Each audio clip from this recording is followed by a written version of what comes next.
Bonjour à toutes et bonjour à tous, bienvenue dans le podcast In Shape to Grow, le podcast qui a pour mission de vous soutenir, vous et votre communauté, dans une démarche globale de la santé. Je trouve en effet qu'aujourd'hui nous sommes trop souvent confrontés à des solutions extrêmes lorsque l'on veut faire un choix orienté, éclairé sur sa santé, et donc je vous propose différents sujets que nous allons pouvoir décortiquer et trouver une voie du milieu. Pour cet épisode, en fait, je vais revenir sur différents événements qui ont provoqué en moi plusieurs types d'émotions. Et je voudrais justement prendre ces exemples pour insister sur une approche proactive de la santé, ainsi qu'une approche globale et holistique. En effet, ces derniers mois, j'ai offert pas mal de séances à des prospects ou à des clients en échange d'un témoignage que je n'ai jamais reçu. J'ai également créé de nouvelles connexions professionnelles qui se passent bien et puis finalement qui n'aboutissent pas et qui, au lieu de simplement ne pas aboutir, finissent finalement dans le silence. Et enfin, tout à fait récemment, j'avais le plaisir de répondre à un podcast sur le travail que je fais maintenant depuis une vingtaine d'années, donc c'est vraiment le travail d'une vie, et j'ai été relativement surpris et déçu, je dois l'avouer, du résultat sur quelques détails. Alors, je vais revenir sur ces exemples vécus et nous allons justement aborder aujourd'hui une question qui me semble être essentielle. Comment la proactivité peut-elle avoir un impact sur notre santé? Parce que, nous l'avons vu dans l'épisode numéro 77, nous faisons face aujourd'hui à une augmentation importante des maladies de civilisation et il faut bien l'avouer, on fait face à un défi de taille qui est de pallier aux conséquences néfastes de la technologie qui au départ est là pour notre confort, mais qui avec les décennies finalement commence à nous desservir sérieusement. J'en ai déjà parlé, nous avons l'occasion d'évaluer cette source de stress autour de nous. Et il faut bien remarquer que depuis la Première Guerre mondiale, l'entre-deux-guerres, voire la Deuxième Guerre mondiale, ces 7 sources de stress ont augmenté de par justement l'amélioration de notre quotidien. Par exemple, le stress physique, eh bien, la sédentarité a augmenté fortement de par la généralisation des emplois de bureau et bien avant ça, de l'utilisation de la voiture, de l'automobile, depuis la Deuxième Guerre mondiale. Le stress biochimique, clairement aujourd'hui, depuis cette Deuxième Guerre mondiale, nous avons cette opulence alimentaire, nous avons cette importation de produits à tout moment de l'année qui finalement nous desservent parce qu'on n'a plus, comme on l'a dit il y a quelques épisodes, cette capacité de flexibilité métabolique. Le stress chimique augmente énormément avec la pollution, avec l'augmentation de la production des herbicides et des pesticides qui vient également de suite de la Deuxième Guerre mondiale. On a modernisé les usines à munitions pour en faire des usines à produits chimiques et ainsi rendre les pesticides et les herbicides beaucoup plus abordables et augmenter cette production alimentaire qui au départ semble être intéressante mais finalement aujourd'hui nous dessert. Le stress thermique, la généralisation du chauffage central et de l'eau chaude dans toutes nos maisons eh bien, ne nous entraîne plus vers cette flexibilité métabolique thermique et donc finalement on n'a plus cette capacité à mieux gérer et à gérer ces différences de température. Vous m'avez déjà entendu parler avec beaucoup d'humour de l'inventeur de l'insomnie, Thomas Edison, fin du 19e siècle, qui invente l'ampoule et qui finalement, cette ampoule va se populariser et se généraliser dans nos maisons et dans nos villes également après la Première Guerre mondiale. Le stress émotionnel augmente de plus en plus de par la dissolution des familles, on devient de plus en plus isolé, la famille devient restreinte, devient nucléaire et on a de moins en moins de contacts importants au niveau de la communauté. Et enfin, cette technologie nous a amené toute une série de bénéfices au niveau économique, sociaux, depuis justement cette Deuxième Guerre mondiale, et on a de plus en plus de privilèges, de plaisirs, d'avantages immédiats, et la gratification est de plus en plus importante par rapport à l'effort et à la discipline, et au fait de se forger justement un esprit fort. Donc on le voit, cette technologie, oui, elle nous a donné de très très bons outils, de très très bons éléments. Néanmoins, on a des effets secondaires relativement néfastes sur notre santé. On le voit, encore une fois, par rapport à la santé mentale, à la santé physique des différentes générations qui finalement diminuent. Je le voyais déjà il y a quelques années lorsque je donnais des séances aux seniors, je voyais une grande différence au niveau de l'état d'esprit de mes seniors qui avaient 80 et 85 ans et plus, et ceux qui en avaient, ou celles qui en avaient 60, 65 et plus. Lorsqu'il y avait des fortes chaleurs, qui je voyais au cours, eh bien les seniors de plus de 80 ans. Les seniors de plus de 65 ans trouvaient qu'il faisait trop chaud et préféraient l'apéro autour de la piscine. Or, nous savons aujourd'hui que nous pouvons trouver justement un juste milieu entre les bénéfices de la technologie, de ce plaisir, et la création de disciplines, de programmes, d'anticipation, de proactivité sur notre santé pour justement diminuer les effets secondaires. Une étude publiée en 2019 a examiné justement le lien entre la proactivité, la santé mentale et la santé physique chez les adultes. Les résultats ont montré que les individus proactifs étaient plus susceptibles d'adopter des comportements sains tels que, vous les connaissez, l'exercice régulier, puisque on est obligé finalement maintenant d'intégrer de l'exercice dans nos routines. Je me souviens lorsque j'étais au Pérou et que je faisais mon footing, eh bien les Péruviens des montagnes me regardaient bizarrement et se demandaient si j'avais un animal sauvage qui me courait après, parce que pour eux, l'activité physique fait partie de leur quotidien. Ils ont peut-être 2 heures de marche pour descendre de la montagne vers le village, et puis ils en ont 3 le soir pour rentrer à la maison. Et donc, effectivement, notre monde moderne nous a permis de nous déplacer plus vite, plus loin, mais aux dépens de notre santé physique. Une alimentation équilibrée est également de plus en plus difficile. On a des régimes miracles ou des régimes anti-ceci ou anti-cela tous les ans.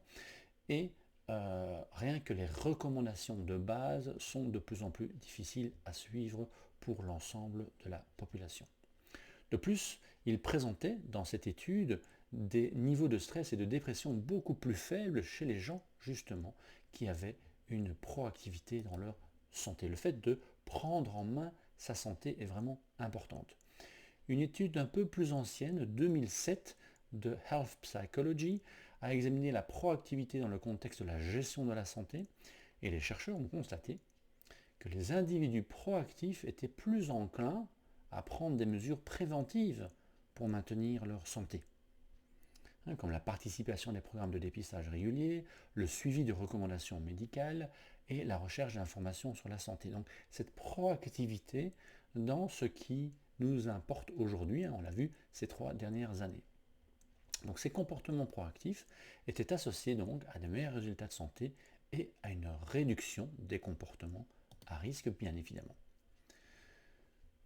Nous devons donc prendre conscience que l'ensemble des sources de stress, donc au sens large, les 7 sources de stress, et progressivement adopter des stratégies pour trouver une voie du milieu, un équilibre, car plus rien, malheureusement, ne peut être considéré a priori comme sain. Le déplacement, les loisirs, l'alimentation, même certains traitements, on ne peut plus simplement faire confiance sans avoir une toute petite analyse personnelle. Donc la proactivité sur la santé est un réel pouvoir transformateur. Il nous donne un contrôle et la capacité d'améliorer notre qualité de vie et de prévenir les maladies. Et rappelez-vous, j'en ai déjà parlé, pour le cerveau, le fait d'avoir des pistes pour pouvoir avoir une action sur ce qui nous arrive est très importante. Le fait de se sentir dépendant ou ne pas avoir de solution face à une situation est quelque chose de très très anxiogène. C'est ce que je vous propose d'ailleurs dans la modélisation de votre santé optimale. Si vous définissez aujourd'hui votre santé optimale et que vous analysez les différents éléments dont vous avez besoin pour y arriver, eh bien vous êtes dans de la proactivité.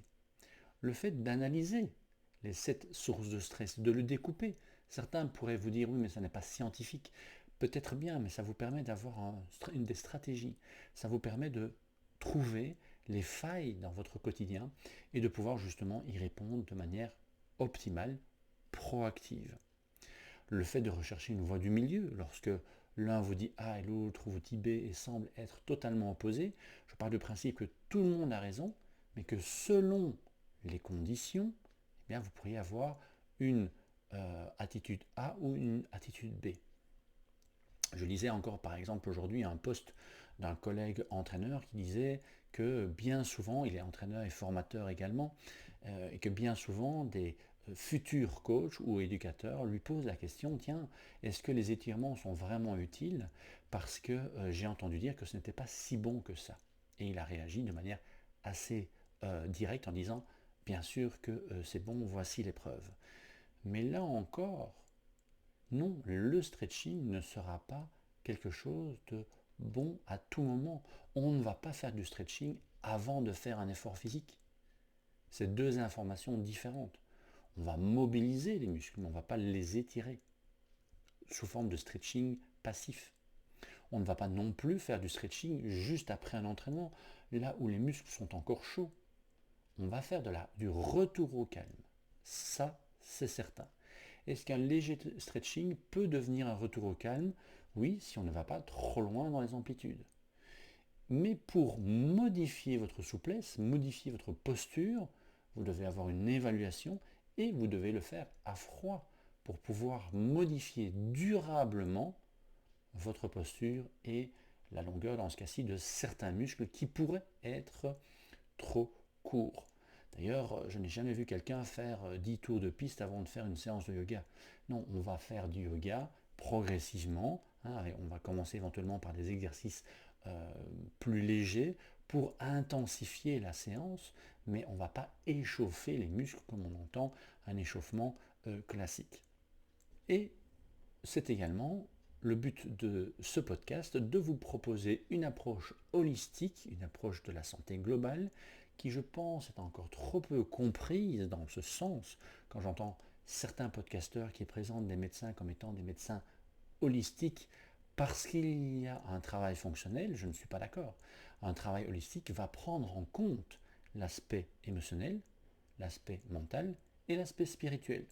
J'ai un de mes professeurs qui disait ne vous faites pas soigner par un médecin qui n'a pas une cohérence avec votre spiritualité, avec votre développement spirituel. Parce que si cette personne, par exemple, ne croit pas du tout en l'impact de la méditation, par exemple, sur la santé, eh bien, il va vous proposer des solutions par rapport à votre déséquilibre qui ne sont pas complets. Sans jugement aucun, c'est simplement encore une fois, une proactivité par rapport à votre staff. Rappelez-vous, dans la modélisation de votre santé optimale, vous avez besoin d'un staff qui doit être cohérent avec vos croyances, avec vos décisions. On l'a vu d'ailleurs ces 3 dernières années également. Ceci étant dit, il est certain qu'aujourd'hui, pour être proactif et pouvoir anticiper ce genre de déséquilibre ou ce genre d'effet secondaire, on a besoin de temps.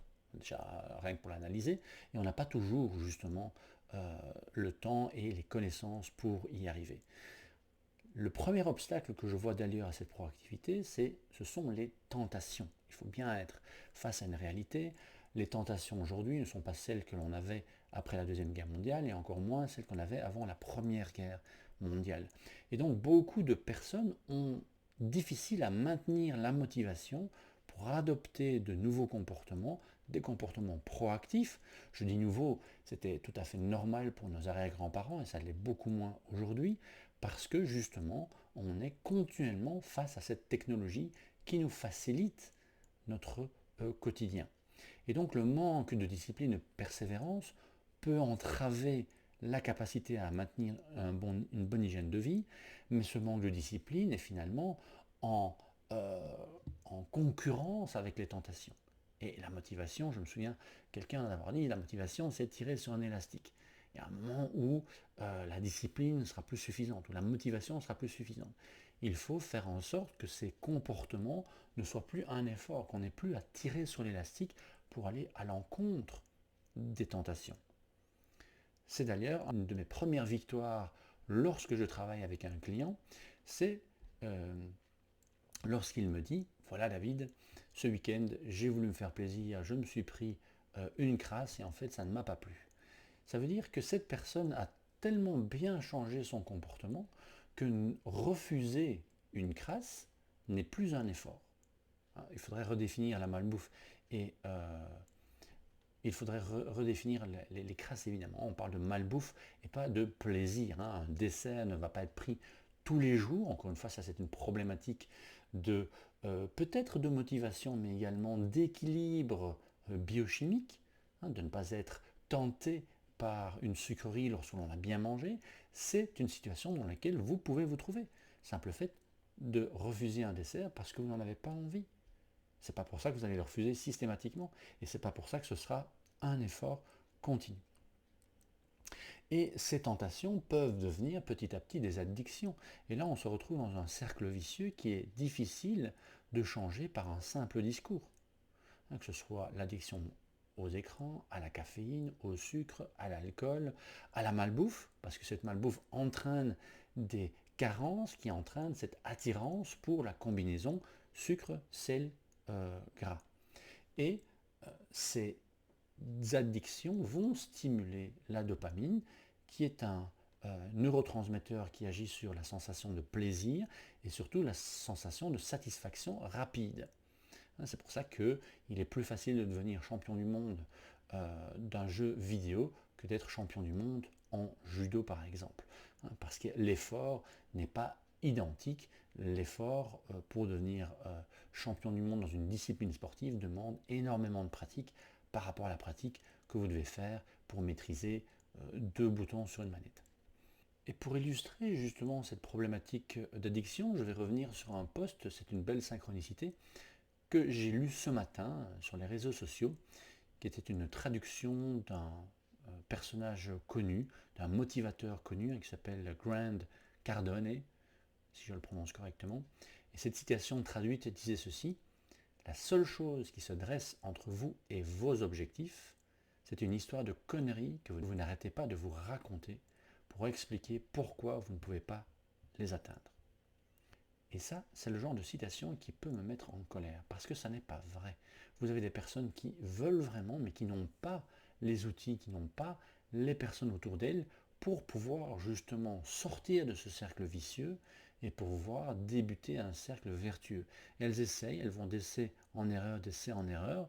Il faut qu'elles persévèrent. Il faudrait avoir quelqu'un ou une situation, et parfois ça peut prendre du temps, parce que ça c'est, je dirais, l'expérience de vie de chacun, qui va permettre à cette personne de sortir de ce cercle vicieux. Et à cela, mon opinion, c'est que ces personnes manquent cruellement d'humilité et d'empathie pour autrui, parce qu'elles ont réussi, elles imaginent que tout le monde peut réussir de la même manière en suivant une formule magique. Or, ce n'est pas du tout ça. Nous avons tous notre histoire, nous avons tous nos faiblesses, et c'est un chemin de vie que certains résoudront en 10 ans et d'autres résoudront beaucoup plus lentement pour mille et une raisons. Il n'y a pas de jugement à avoir pour cela. Certains seront en effet coincés dans la procrastination, et j'ai appris justement récemment dans un podcast vraiment très intéressant bien que la procrastination a un sens, et qu'à partir du moment où on prend conscience de ce sens, mais pour cela il faut que quelqu'un nous montre qu'il y a du sens, eh bien ça devient beaucoup plus facile de s'en sortir.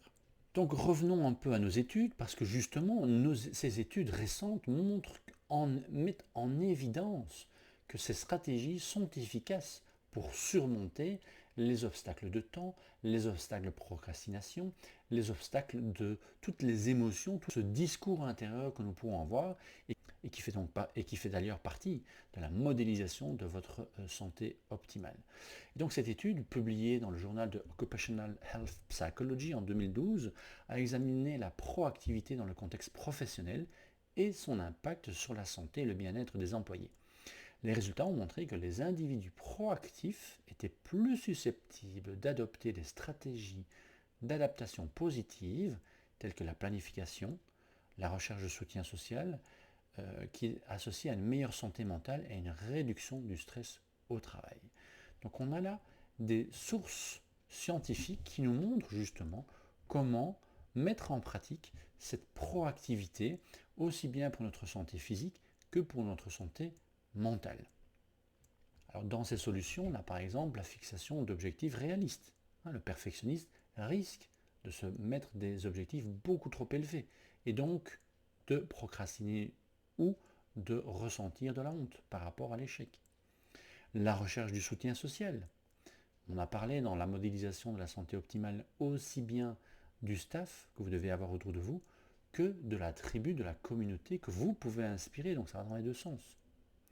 La mise en place de routines qui peuvent aider à maintenir la motivation et la discipline nécessaire, mais les bonnes routines qui vont donner un aspect cercle vertueux et pas un effort continu de jour en jour.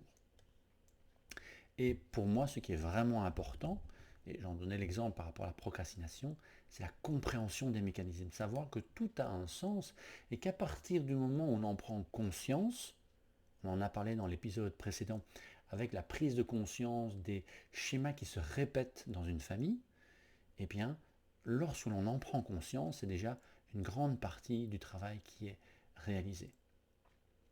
Alors, la deuxième contrainte, c'est effectivement le stress quotidien et le manque de temps.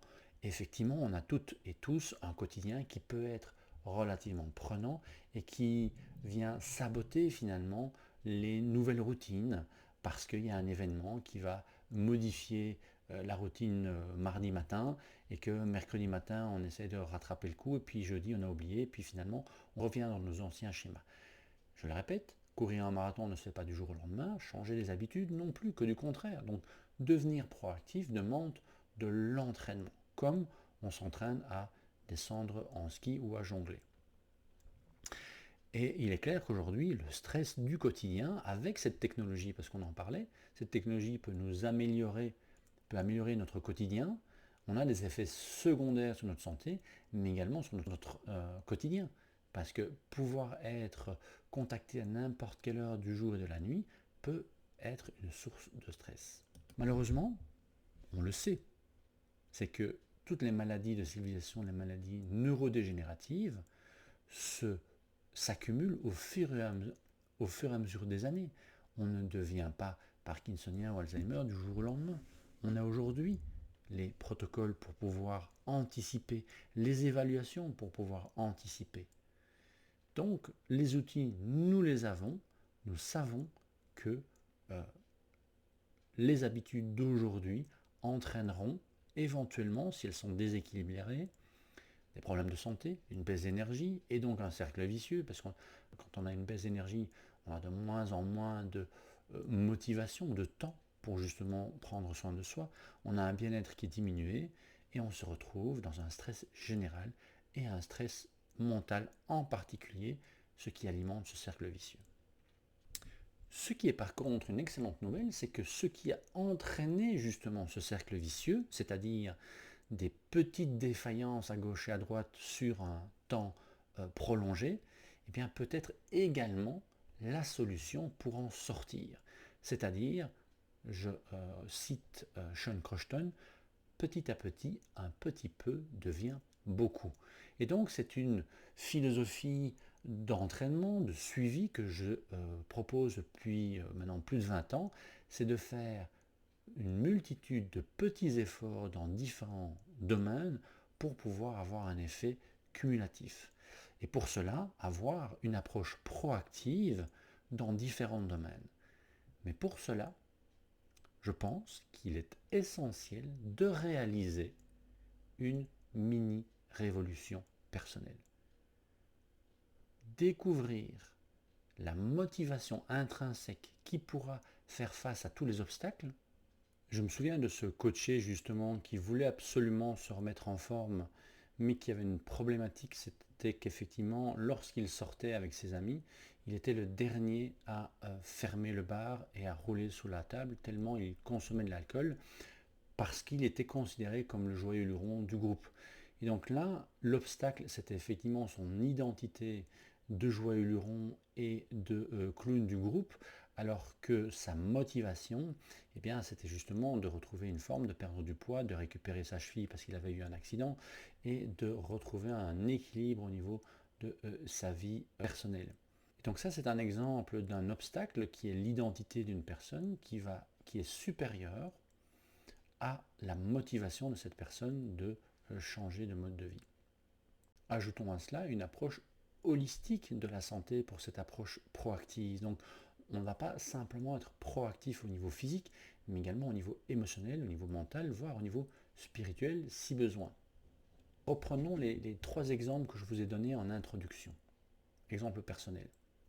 Des sessions de coaching offertes en échange de témoignages. Des nouvelles connexions professionnelles qui se terminent dans le silence.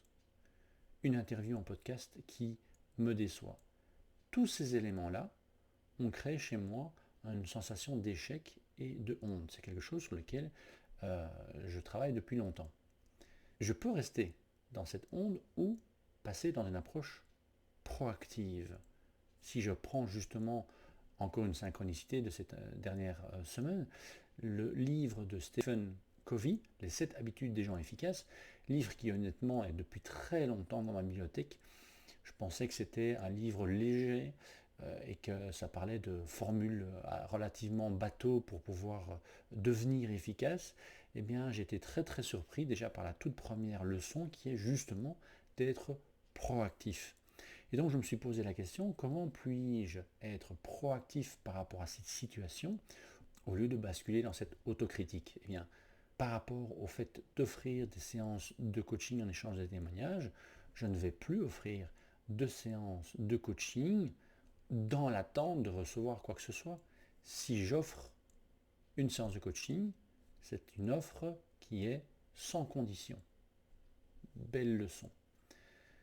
En termes de connexion professionnelle, c'est de pouvoir vraiment travailler sur ma valeur et ne pas remettre en question la valeur de mon travail, de mes services par rapport à l'aboutissement d'une d'une nouvelle connexion. Et enfin, sur ce troisième point qui était cette déception par rapport à un podcast sur lequel je m'étais bien investi, bien, c'est tout simplement une bonne leçon pour revoir ma communication, peut-être qu'elle n'est pas suffisamment claire, et surtout être capable de contrôler ma communication. Parce que si je contrôle ma communication, je n'aurai pas à être déçu du résultat. Parce que, et c'est là que je trouve l'approche holistique vraiment intéressante. Si vous regardez les études qui ont été faites sur la honte, elle entraîne pas mal de réponses physiologiques. Une étude de 2017, Chronic Illness Related Shame, Development of a New Skill and Novel Approach for IBD Patients Depressive Symptomatology. Donc le lien entre la honte et le développement de syndrome dépressif chez les patients atteints du syndrome irritable du côlon. Une étude de 2020 par la même équipe, Shame and Emotion Regulation Inflammatory Bowel Disease. Donc on voit effectivement qu'on peut créer une inflammation du système digestif par rapport à certaines émotions. Donc pour optimiser sa santé, on est obligé de revoir de manière globale, de manière holistique, l'ensemble de la santé de la personne, que ce soit au niveau physique, bien sûr, émotionnel, mental et spirituel. Parce que une émotion telle que la honte peut être une émotion qui a été acquise à travers une histoire bien précise. Si on en prend conscience et qu'on comprend pourquoi elle s'est mise en place, et bien à ce moment-là, on peut la digérer et changer de comportement. Maintenant que nous avons exploré les avantages de la proactivité pour la santé et surmonté les quelques obstacles qui peuvent se mettre sur votre route si vous avez envie justement de passer dans une approche proactive de votre santé, mais que vous avez reconnu certains obstacles, eh bien, voyons quelques conseils pratiques justement par rapport à cette mise en place. Premièrement, faites une auto-évaluation. On a la modélisation de la santé optimale, mais il existe également toute une série d'évaluations qui permettent de voir si l'origine est plutôt physique, émotionnelle ou mentale. On peut également analyser les 7 sources de stress dont je vous ai parlé. Ce sont des outils qui vous permettent de voir là où vous devriez vous concentrer. Bien souvent, lorsque je suis un client, je vais travailler d'abord sur sa nutrition parce que c'est en général la première demande que l'on me fait. Mais une fois que le programme alimentaire est stable, est bon, on va s'occuper du reste. On ne va pas se focaliser uniquement sur la nutrition parce que la nutrition ne peut pas, on vient de le voir avec ces 2 dernières études, tout résoudre. Autre outil, c'est la planification. Planification que l'on peut faire seul ou avec son staff, encore une fois, voir quels sont les choix les plus judicieux.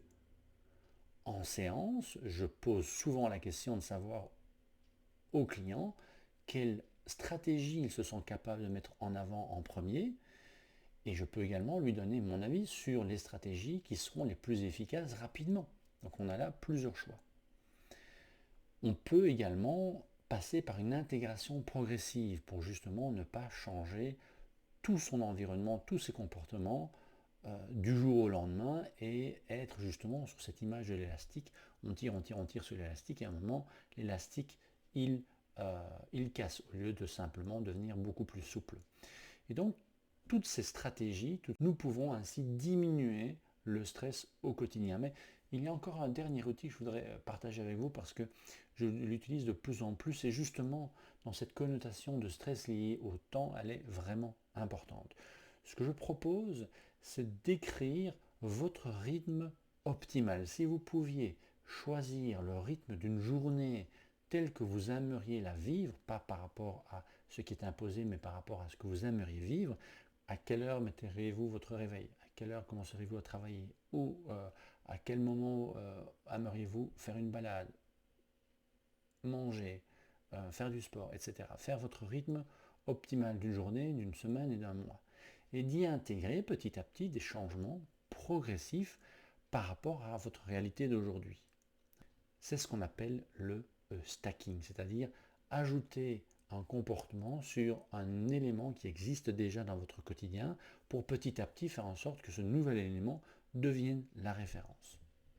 En conclusion, lorsque vous comprenez l'importance de la proactivité sur votre santé, vous évaluez les avantages et vous observez les freins qui peuvent justement vous limiter dans cet objectif. Nous avons également défini quelques stratégies rapidement pour pouvoir justement changer votre situation d'aujourd'hui vers une situation beaucoup plus proactive. La clé va vraiment résider dans cette capacité à prendre des décisions éclairées. Donc pour cela, vous avez besoin d'énergie. Pour avoir besoin d'énergie, vous avez besoin de temps et être conscient de vos choix. Que les choix, à partir du moment où vous savez qu'ils ont un impact négatif sur votre énergie, sur votre capacité à prendre des décisions, eh bien, il va falloir tôt ou tard les modifier. Peut-être pas tout de suite, mais dans un planning qui est préparé. C'est l'approche proactive. Grâce à cela, vous allez développer plus de résilience, vous allez améliorer votre qualité de vie et vous donner de meilleures chances d'avoir une bonne santé à moyen et long terme. Et encore une fois, et c'est pour ça que c'est important pour moi de m'intéresser à cette santé physique pour des objectifs beaucoup plus grands, c'est la dernière case dans la modélisation optimale de la santé, c'est quels sont les bénéfices que vous allez tirer de cette santé optimale, et ils ne sont pas que physiques évidemment, ils sont relationnels, ils sont sociaux, ils sont professionnels, parce que comme le disait Aristote, il faut être en forme pour bien penser, puisqu'il obligeait ses étudiants à faire de la lutte gréco-romaine et être suffisamment en forme pour pouvoir suivre ses enseignements. Si vous doutez de cette citation, eh bien, downloadez quelques livres d'Aristote et essayez de les lire le soir au lieu de regarder votre prochaine émission télé. Vous verrez si vous êtes suffisamment en forme. Et c'est pour ça que j'ai utilisé cette citation pour créer In Shape to Grow, être en forme pour bien grandir. Non pas grandir physiquement, mais grandir émotionnellement, mentalement, voire, pourquoi pas, spirituellement. Et c'est ce que nous étions avant, évidemment. Avant, il y a bien longtemps, lorsque la survie dépendait de cette organisation, de cette proactivité pour aller chasser, pour se protéger, pour anticiper éventuellement des changements, je dirais, de météo, eh bien, il fallait être proactif. On ne pouvait pas simplement laisser venir les choses. Eh bien, il faut revenir, je pense, à ce fonctionnement de proactivité, d'anticipation, pour pouvoir avoir une santé physique et une santé mentale optimale. Et donc, en résumé, si vous êtes entraîneur, nutritionniste ou coach, je vais vous conseiller d'éduquer vraiment vos clients. Éduquez-les à l'impact que leur santé, leur poids aura sur leur santé mentale, sur leur immunité, sur leur gestion du stress, sur leur confiance en eux, sur tous les domaines de leur vie. Faites-leur comprendre qu'ils peuvent agir sur un grand nombre de domaines pour atteindre leur objectif. Même s'ils sont perfectionnistes, même s'ils ont l'habitude de procrastiner, ça n'est pas une situation définitive.